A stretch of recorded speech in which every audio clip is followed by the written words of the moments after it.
OYO ఈ మాట వినగానే ఓయోలో అయితే అసాంఘిక కార్యకలాపాలు అయితే జరుగుతున్న నేపథ్యంలో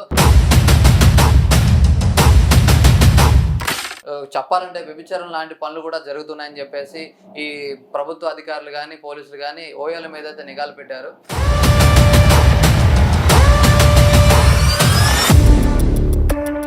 హాయ్ హలో నమస్తే వెల్కమ్ టు సెసి టీవీ. ఓయో ఈ మాట వినగానే కంటికి చూడకూడని ఏదో బూతు చూసినట్టు, చెవికి వినకూడని బూతు మాట ఏదో విన్నట్టు అనిపిస్తుంది.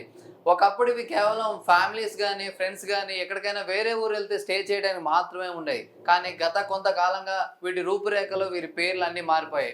మైనార్టీ తీరిన యువకులు ఎవరైనా సరే ఇక్కడికి వచ్చేసి ఏ విధమైన పనులైనా చేసుకోవచ్చు అని చెప్పేసి ప్రభుత్వం నుంచి పర్మిషన్ వచ్చేసింది. ఆ తర్వాత ఓయోకి పూర్తిగా అర్థం మారిపోయింది.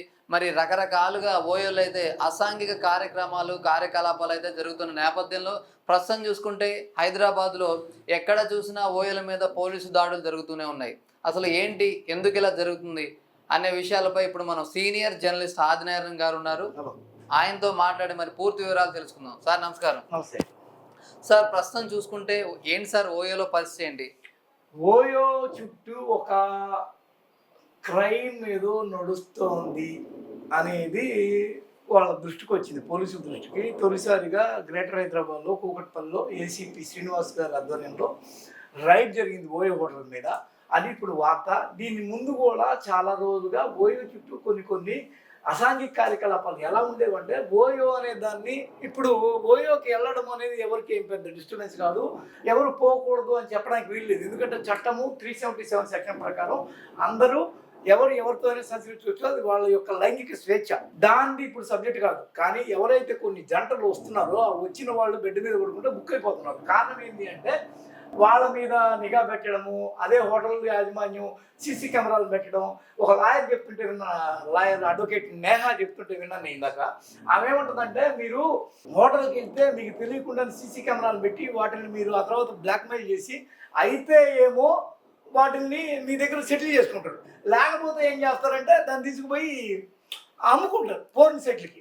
ఈ రకమైన దందా ఒకటి నడుస్తుంది. దీన్ని అప్రమత్తంగా ఉండాలి. చాలా చోట్ల వీటి మీద కేసులు అయినాయి. దానివల్లే ఈ వార్త తీసి అక్కడికి వెళ్తున్నారు. మామూలుగా అయితే నేను ఒక గర్ల్ ఫ్రెండ్ ఇంకోని తీసుకొని పోవచ్చు. దాన్ని వాళ్ళ మధ్య ఇది ఉన్న అక్కడ ఎక్కడ ఏ కిడ్నాప్ లాంటిది లేకుండా నువ్వు తీసుకుపోయి యథేచ్ఛగా వాళ్ళు వచ్చినప్పుడు మీరు పోయినప్పుడు ఇబ్బంది ఏమి లేదు. కానీ ఇక్కడ దీని బ్యాక్గ్రౌండ్లో జరుగుతుంది ఈ మొత్తం. ఈ క్రైమ్ని వాళ్ళ దృష్టికి వచ్చాక నిఘా పెంచాలి. అసలేంటి ఓయో అనేది ఇప్పుడు చాలా పెద్ద ఎత్తున మీద కూడా కొంత సమాచారాన్ని సేకరించినట్టు కదా, ఏందో అది కూడా చెప్పు. అవును సార్, మామూలుగా అయితే 2012లో అయితే ఓయో స్టార్ట్ అయింది. రితేష్ అగర్వాల్ అనే చెప్పేసి అతను ఫౌండ్ అయితే స్టార్ట్ చేశాడు. 2012లో స్టార్ట్ చేసినప్పుడు అయితే ఓయో ఒక సాధారణంగా ఉండేది, పేరు కూడా వేరే ఉండేది. సో ప్రజెంట్ ఉన్న సిచ్యువేషన్ లో ఓయోకి పూర్తిగా అర్థం మారిపోయింది. ఇంత ముందు ఫ్యామిలీస్ కానీ వేరే ఊర్లోకి వెళ్ళినప్పుడు టూర్లోకి వెళ్ళినప్పుడు మాత్రమే ఉండేది. సో ఈ మధ్య కాలంలో చూసుకున్నట్లయితే మొత్తం అర్థం మారిపోయింది. ఓయో చూసుకుంటే గత కొన్ని సంవత్సరాల్లో 2022 నుంచి అయితే పూర్తిగా అర్థం మారిపోయింది. ఇక్కడైతే 18 సంవత్సరాల నుంచి 30 సంవత్సరాల వాళ్ళే ఓయోనైతే బుక్ చేసుకుంటున్నారు సార్. ఓకే, కొన్ని వీడియోని మనం తీసి పెట్టాము. ఓయో అంటే అర్థం మారిపోయింది బొత్తిగా. చూడండి ఎంత కామెడీ అయిపోయిందంటే, ఓయో అంటే ఎవరో ఇద్దరు ఇది చేసుకుంటారు. ఏం చేస్తున్నారంటే 2 బాల్లు 1 బ్యాటు, అందుకే ఓయో అని చెప్పి ఇద్దరు అమ్మాయిలు మాట్లాడుకుంటే నాకు ఆశ్చర్యం వేసింది. ఓహో, ఓయో అంటే సింబల్ కూడా ఇదా? దీనివల్లే ఓయోకి పేరు పెట్టారా వీళ్ళు? ఇంకా ఓయో అంటే ఏం లేదు,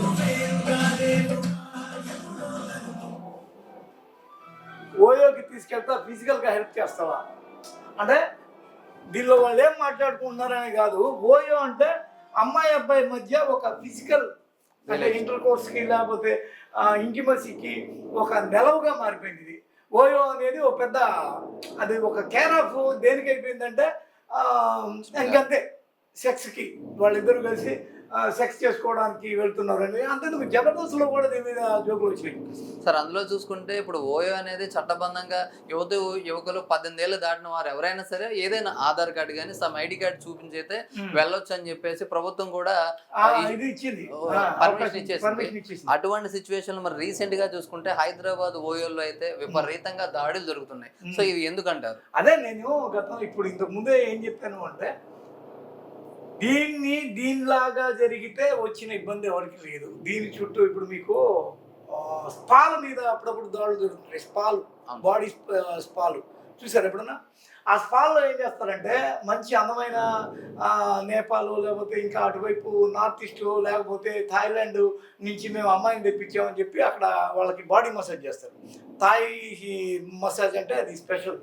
ఆ మసాజ్ని మేము చేస్తామని చెప్పి దానిలో మళ్ళీ హ్యాపీ ఎండింగ్స్ అని అవని ఇవని కొంత మసాలా మిక్స్ చేస్తారు.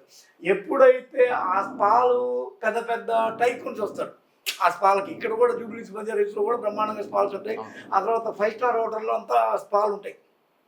స్విమ్మింగ్ పూల్ పక్కనే స్పా కట్టి ఉంటాడు.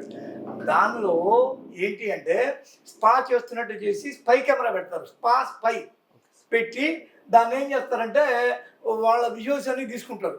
వాళ్ళు అమ్మాయిలతో కొద్దిగా క్లోజ్గా ఉన్న దృశ్యాలని వీళ్ళే కల్పించి వాడికి లేకపోయినా దాన్ని మసాలా మిక్స్ చేస్తారు. వాటిని అడ్డు పెట్టి బ్లాక్మెయిల్ చేస్తారు. ఆ బ్లాక్మెయిల్ చేసి వాళ్ళు కానీ బుక్ అయ్యారనుకోండి ఏమవుద్ది, అదేలే లక్షలు దొప్పుతారు. వాళ్ళు కానీ ఒప్పుకోలేదు అనుకోండి ఇటు పోలీస్ సైట్కి అమ్ముతారు. ఇది ఒక పెద్ద దందా. దీన్ని ఇప్పుడు ఓయో సెంట్రిక్గా చేస్తున్నట్టుగా ఇందాక ఒక లాయర్ అమ్మాయి చెప్పింది. మీరు వెళ్ళినప్పుడు ఎక్కడెక్కడ సీసీ కెమెరాలు ఉన్నాయో చూసుకోండి. ఇప్పుడు చాలామంది అమ్మాయిని మేము పోయి ఏదైనా మైకి పెట్టి ఒక అబ్బాయితో తిరుగుతున్నప్పుడు మైకి పెట్టి అడిగినప్పుడు వాళ్ళు ఏమంటారు సార్, అదే నేను బయట తిరుగుతున్నాము, మేము ఇట్లాగా మా ఇంట్లో వాళ్ళు తీసిపోద్ది, మేము బయట ఇవ్వము, మేము ఏమి మాట్లాడము అంటారు. అలాంటి జాగ్రత్త పడి భయపడే వీళ్ళంతా ఇలాంటి అమ్మాయిలంతా ఇప్పుడు ఏమైపోతుందంటే దీనిలో బుక్ అయిపోయి ఏకంగా ఫోన్ సీట్లోకి వెళ్ళిపోతారు. అందువల్ల అలాంటి క్రైమ్ ఒకటి జరుగుతుంది. కాబట్టి మీరు ఓయోకి వెళ్ళదు. మామూలుగా అయితే ఇంతకుముందు వరకు ఈ ఓయోలు అవన్నీ ఉండకపోయేది. ఇంతకుముందు ఏం చేసేవాళ్ళు ఓయోల్లో గీయోళ్ళు ఇంతకుముందు శుభ్రంగా ఏదన్నా ఫ్రెండ్స్ రూములు అవి ఇవి ఇచ్చేసేవాళ్ళు. ఇప్పుడు పరిస్థితి ఎట్టుందంటే ప్రతిదానికి ఓయోకి వెళ్ళిపోతున్నాం. ఓయోకి వెళ్ళిపోవడం వల్ల ఏమైపోతుందంటే ఈ ఓయోల్లో ఎవరో పెట్టారు ఒక పోస్ట్, ఓయోల్లో బెడ్లు ఇట్లా ఉంటాయి అవి ఉంటాయి. వీటి ద్వారా ఏమైపోతుందంటే అక్కడ ఒక మాఫియా తయారవుతుంది.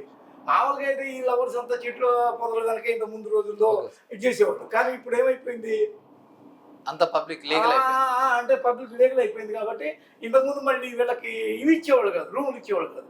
రూములు ఇవ్వకపోవడం వల్ల ఏమైపోయిందంటే దాన్ని పోకపోయేది అక్కడ దాకా. ఫ్రెండ్స్ రూమ్లోనో చెట్టు చాటునో పొదల చాటునో ఇలాంటి కొన్ని కార్యకలాపాలు చేసేవాళ్ళు.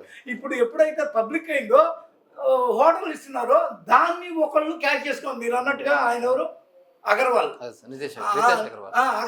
క్యాష్ చేసుకున్నాడు. క్యాష్ చేసుకుని ఏం చేస్తున్నాడు ఈ రోజున యూత్ని ఈ విధంగా డ్రైవ్ చేస్తున్నాడు. ఓయో అంటే అర్థం ఏంటి అంటే అంతే ఆ విధంగా అయిపోయింది అంటారు. సరే ఇంకో విషయం చూసుకుంటే మామూలుగా చెప్పాలంటే మరి ఓయోలో చూసుకుంటే ప్రైవేట్ వ్యక్తులు కానీ హోటల్ యాజమాన్యం కానీ ఏదైనా ఓయో రూమ్ ని బుక్ చేసుకున్న జంటకి ఏదైనా అంతరాయం కలిగిస్తే పోలీసులే దగ్గరుండి వాళ్ళు రక్షించాల్సిన పరిస్థితి. అటువంటిది వాళ్ళ ఓయోల మీద విస్తృతంగా దాడులు జరుగుతున్నాయి కదా. సో తెలంగాణలో ముఖ్యంగా చెప్పాలంటే హైదరాబాద్ లో చూసుకుంటే బ్యాచిలర్స్ యూత్ గానీ అమ్మాయిలు కానీ ఎవరైనా విపరీతంగా అయితే ఓయోలు బుక్ చేసుకున్నారు 18 నుంచి 30 సంవత్సరాల లోపు. సో ఎలా ఉండబోతుంది అంటారు? అంటే ఓయోకి సంబంధించి ఏమన్నా కొత్తగా ఏమన్నా ఆంక్షలు పెట్టబోతున్నారా ప్రభుత్వానికి సంబంధించేది? ఏమంటే మీరు ఓయో అంటుంటే నాకు ఓయూలో జరిగిన ఒక ఘటన గుర్తుకొస్తుంది. ఓయూలో ఏం జరిగిందంటే ఒక అమ్మాయి శుభ్రంగా ఆ రోజున మందు కొట్టి అలా వెళ్తుంటే వాళ్ళ ఒక రూమ్లోకి లోపలికి వెళ్తే అది ఓయోనో లేదో గ్యారంటీకి నేను చెప్పలేను, కానీ ఒక యూనివర్సిటీలో జరిగిన ఘటన ఇది. మందు కొట్టి వెళ్తే వాళ్ళు దానిలో 4 ఉన్నారు. వాళ్ళందరూ కలిసి ఆ అమ్మాయిని చేశారు. అయిపోయిన తర్వాత ఇప్పుడు ఏం జరిగిందంటే ఆ అమ్మాయి పక్క రోజు వచ్చి చాలా తీవ్రంగా తలబాదుతుంది. అలాగా ఇవి ఇలా జరగడము అనేది ఇప్పుడు బాగా పెరిగిపోయింది. దానికి ఓయో అనేది మరింత ఎక్కువ వేదికగా మారింది. దాన్ని మామూలుగా ఇంతకుముందు ఇలాంటిది ఒకటి ఆ, లేనిది ఇప్పుడు ఏర్పాటు అవడంతో ఎవరు ఎక్కడ దాన్ని అబ్జెక్ట్ చేయకపోవడము అనేది తయారవడంతో ఏమైపోయింది ఈ రోజున ఓయో కేర్ ఆఫ్ అయిపోయింది. Okay sir. వచ్చే రోజుల్లో ఓయోల మీద మళ్ళీ దాడులు దొరుకుతాయి. ఈ దాడులు జరిగితే వీళ్ళకి జరిగే నష్టాల్లో పాయింట్ నెంబర్ 1 ఏంటంటే వాళ్ళు మళ్ళీ ముసుగు ధరించి ఆ కేసుల్లో ఇరుక్కొని మళ్ళీ పోలీసుల దగ్గరికి వెళ్ళి కేసులను ఎదుర్కొని పేర్లు రాయించుకొని తల్లిదండ్రులకు తీసి తద్వారా వాళ్ళు కొన్ని ఎడ్యుకేషన్ ప్రాబ్లం అయ్యి కొన్ని గందరగోళాలు ఫేస్ చేసిన పరిస్థితి ఉంటుంది. అది కెరీర్ కావాలి అనుకున్నాడు ఓయో కానీ పోయాడంటే ఇంకా అయ్యో ఓకే. అంతే. అందులో ఇంకోటి చూసుకుంటే మరి ఈ మధ్య కాలంలో చూసుకుంటే ఓయోలో సూసైడ్లు కూడా జరుగుతున్నాయి. అవును. సో అమ్మాయిలు కానీ అబ్బాయిలు కానీ సూసైడ్ జరుగుతున్నాయి, ఓయోలు బుక్ చేసుకొని మరి రకరకాల ప్రాబ్లమ్స్ కూడా జరుగుతున్నాయి. మరి వీటి గురించి ఎలా పట్టించుకోదంటారా? అంటే మామూలుగానే చాలా మంది గతంలో కూడా ఓయో అనేది ఒక క్యాంపెయిన్ క్యాప్షను ఒక ట్రెండ్ సెట్టింగు లేనప్పుడు కూడా ఎవరైనా ఎక్కడి నుంచో దూర తీరాల నుంచి ఒక నగరానికి ఒక పట్టణానికి పోయి అక్కడ ఆ రోజు లాడ్జీలో స్టే చేసి ఆత్మహత్యలు చేసుకున్న దృశ్యాలు ఉన్నాయి. ఈ రోజున ఓయో వచ్చింది అని చెప్పి పేరు మారింది తప్ప దాని టెండెన్సీ ఏం మారలా. కాకపోతే ఈ సహజీవనాలు లాంటివి పెరగడం వల్ల ఆ సహజీవనం అనేది చేయడం వల్ల తద్వారా ఏం జరుగుతుందంటే అది రేపు గొడవలకు దారితీస్తున్నాయి. గొడవలకు దారితీసింది ఎక్కడైతే వీళ్ళ ప్రయాణం మొదలైందో అక్కడే అందం చేసుకోవడానికి వెళ్తున్నారు. వీళ్ళ ప్రయాణం మామూలుగా ఇన్ జనరల్గా సహజీవనం అనేది ప్రయాణం మొదలయ్యేది ఎక్కడ మొదలవుద్దంటే ఓయోలోనే. అలాంటి ఓయోకే మళ్ళీ తిరిగి వచ్చి లేదు మన వల్ల కావట్లేదు గొడవలు జరుగుతున్నాయని చెప్పి మళ్ళీ అక్కడే వాళ్ళ యొక్క ప్రాణాలు తీసుకుంటున్న పరిస్థితులు కనిపిస్తున్నాయి. అది ఆడ జరుగుతోంది సార్. అందులో చూసుకుంటే మరి హైదరాబాద్లో తనిఖీలు జరుగుతున్న నేపథ్యంలో మరి ప్రభుత్వమైన చర్యలు తీసుకుని ఏమన్నా బ్యాన్ చేసే అవకాశం ఉందంటారా? హైదరాబాద్ ఆ ఓయో అనే దాన్ని బ్యాన్ చేయడము అంటే వాళ్ళకి కొన్ని రైట్స్ ఉంటాయి. ఆ రైట్స్ ఇప్పుడు చట్టమే మందు దాగమనిచ్చి చట్టమే రేపటి రోజున మందు దాగి నువ్వు బండి తోలుతుంటే అరెస్ట్ చేస్తే ఎలా ఉంటుందో కొన్ని అలా ఉంటాయి. కాకపోతే దానిలో కొన్ని క్లాసులు ఉన్నాయి. ఇప్పుడు మందు దాగమని ఇక్కడ వైన్ షాప్ పెట్టేది గవర్నమెంటే, ఇక్కడ మందు ఊదు అని చెప్పేది గవర్నమెంటే. ఈ మధ్యలో ఏం జరుగుద్దంటే నువ్వు తప్ప తాగి డ్రంక్ అండ్ డ్రైవ్ చేసి ఇతరుల ప్రాణాలకి నువ్వు హాని కలిగిస్తావు కాబట్టే వాళ్ళు వచ్చి నువ్వు మందు తాగినప్పుడు నీ ఊదమంటారు. అప్పుడు నువ్వు అక్కడ పట్టుబడి కోర్టులు కేసులు కౌన్సిలింగ్ అని వెళ్తావు. ఇది కూడా అంతే. ఇప్పుడు ఓయో అనే దానివల్ల ఇద్దరు కలవడం వల్ల ఈ దేశానికి వచ్చిన నష్టం లేదు. అంతెందుకు ఆర్ఎస్ఎస్ చీఫ్ ఏమన్నాడంటే గే కల్చరు లెస్బియన్ కల్చర్ కూడా మాకేం సమస్య కాదు, మాకు హిందూ ముస్లిం అని మీరు కొట్టుకోవడం మనమంతా ఒకటే అని ఆర్ఎస్ఎస్ చెప్తుంది. అలాగా ఇది లైంగిక స్వేచ్ఛ అనేది ఒకటి సబ్జెక్ట్ కాదు, దాని ద్వారా ఏర్పడే ఒకనొక క్రైమ్ అనే సబ్జెక్ట్. దాన్ని ఏం చేస్తారు, సీసీ కెమెరాలు పెట్టి షూట్ చేసి వాళ్ళని బ్లాక్మెయిల్ చేసి ఇదంతా క్రైమ్. వాళ్ళు కలవడం క్రైమ్ కాదు. అందువల్ల వాళ్ళేంది దాన్ని వాళ్ళు గుర్తించి వాళ్ళు ఎవరైతే చేస్తారో ఈ ఓయో హోటల్లో వాళ్ళ మీద చర్యలు తీసుకుంటారు. ఓవరాల్గా ఇది ఏకమొత్తంగా దేశమంతా ఇట్లాగే జరుగుతుంది, ఓయో కమ్యూనిటీ మొత్తం ఇలాగే చేస్తుంది అంటే అప్పుడు డెఫినెట్గా దాని మీద బ్యాన్ వేయడమా ఇంక నుంచి అలాంటి కార్యకలాపాలు చేయకపోవడమా ఒకటి జరుగుతుంది. ఒక రీసెర్చ్ అనేది ఇప్పుడే మొదలైంది. దీని ద్వారా కొందరు లాయర్లు చెప్పేదాన్ని బట్టి మనం వింటున్నాం కదా, ఏమన్నారు దీని ద్వారా ఓయో పోవడం ప్రాబ్లం కాదు, ఓయోలోకి వెళ్ళాక మీకు వచ్చే సమస్యలు ఇవే అని చెప్తున్నారు. ఆ సమస్యలు మీరు రేపు రోడ్డుని పడతారు. మీరు హోటల్కి ఎందుకు పోతుంది, రోడ్డును పడకుండా ఉండడం కోసం కదా, ఎందుకు చాటు కోసం పోతున్నారు. ఆ చాటు కాదు, అక్కడేమో పెడుతున్నారు మీరు బయటపడడానికి, రోడ్డు మీద పడడానికి, మిమ్మల్ని బ్లాక్మెయిల్ చేయడానికి, మీ జోబులో ఉన్న డబ్బు అంతా కాజేయడానికి. మీరు రోడ్డు మీద పడకుండా ఉండడానికి అక్కడికి పోయి ఏకంగా ఇంకా బజార్ను పడతారు, ఆన్లైన్లో ఇంకొద్దిగా బజార్ను పడతారు. ప్రపంచం అంతా తెలిసిపోద్ది. ఎక్కడో యూఎస్లో యూకేలో ఉన్నోడు కూడా మీ విజువల్ చూస్తాడు లాస్ట్కి. అది వద్దు అని మొత్తుకుంటున్నారు. అది అక్కడ కూడా సార్. మరి చూసుకున్నట్లయితే ప్రస్తుతం మరి 18 నుంచి 30 వరకు అయితే బాగా వెళ్తున్నారు. దగ్గర ఓయో ఆదాయం సంవత్సరానికి 7,253 కోట్ల వరకు అయితే ఉంది. మరి ఈ విధంగా చూసుకుంటే మరి యూత్ కానీ ఓయోలకు వెళ్ళారు కానీ ఎలాంటి కేర్ తీసుకోవాలంటారు? అసలు వెళ్లకుండా ఉండాలంటారా? అసలు కేర్ ఎలా ఉండాలంటారు? వాళ్ళు తీసుకోవాల్సిన జాగ్రత్తలు ఏంటి అంటే మీరు అన్ని పక్క ఆధారాలతో ఉన్నంత ఈజీగా అక్కడున్న హోటళ్ళు లేవు. ఆ లేని హోటల్లో మీరు పోయి సేఫ్టీని ఎదుర్కోవడం అనేది ఇప్పటి రోజుల్లో కష్టంగా ఉంది. ఓయో చుట్టూ ఒక మాఫియా అదుకొని ఉందనే మనకి కొందరు లాయర్లు హెచ్చరిస్తున్నారు. ఈ క్రమంలో అక్కడ ఓయోలకి మీరు వెళ్ళకుండా వేరే ఏదైనా ఏర్పాటు చేసుకోండి అని మాత్రం చెప్పగలం. ఎందుకంటే ఆ బిజినెస్ని మనం దెబ్బతీయడానికి ఇప్పుడు మాట్లాడటంలా, అక్కడ జాగ్రత్త కోసం. జాగ్రత్త, అక్కడ పరిస్థితి బాగలేదు, అలర్ట్గా ఉండండి. అది ఓకే సార్. మరి చూశారు కదా, ఓయోకి సంబంధించింది ప్రస్తుతం చూసుకుంటే హైదరాబాద్ ఓయోలో ఎక్కడ చూసినా పోలీస్ తనిఖీలు అయితే జరుగుతున్నాయి. అంటే జరగకూడని పనులు ఏదో జరుగుతున్నాయి, అసాంఘిక కార్యకలాపాలు జరుగుతున్నాయి, చెప్పాలంటే వ్యభిచారం లాంటి పనులు కూడా జరుగుతున్నాయని చెప్పేసి ఈ ప్రభుత్వ అధికారులు కానీ పోలీసులు కానీ ఓయోల మీద అయితే నిఘాలు పెట్టారు. మరి యువకులు ఎవరైనా సరే ఓయోల విషయంలో చాలా అప్రమత్తంగా ఉంటే బాగుంటుందని చెప్పేసి ఈ విధంగా ఈ వీడియోలో చెప్పడం జరుగుతుంది.